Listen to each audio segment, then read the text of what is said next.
اعوذ باللہ من الشیطان الرجیم بسم اللہ الرحمن الرحیم۔ بخاری شریف جلد دوم حدیث نمبر 831۔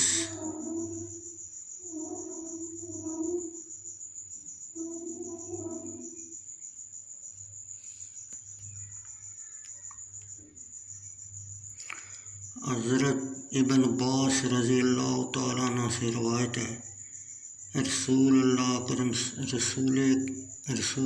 صلی اللہ علیہ وسلم کے عہد مبارک میں مسلمہ کذاب آیا اور کہنے لگا، اگر محمد صلی اللہ علیہ وسلم اپنے بعد مجھے خلیفہ مقرر کر لے تو میں آپ کی اتباع کر لیتا ہوں۔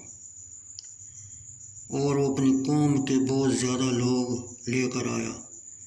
رسول اللہ صلی اللہ علیہ وسلم اس کے پاس تشریف لے گئے اور آپ کے ہمراہ ثابت بن قیس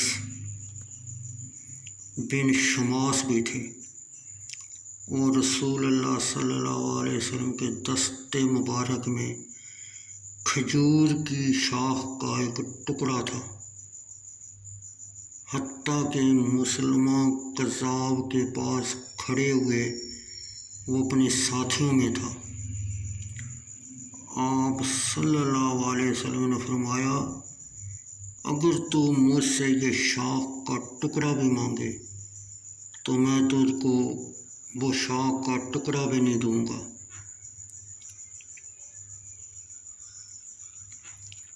اللہ تعالیٰ نے تیرے متعلق فیصلہ فرما دیا ہے، تو ہرگز اس سے تجاوز نہیں کر سکتا۔ اگر تو نے میری اطاعت سے روگردانی کی تو اللہ تعالیٰ تجھے ضرور ہلاک کر دے گا، اور میں تجھے وہی شخص خیال کرتا ہوں کہ تیرے حق میں نے خواب میں جو دیکھا سو دیکھا۔ حضرت ابن عباس رضی اللہ تعالیٰ عنہ نے کہا،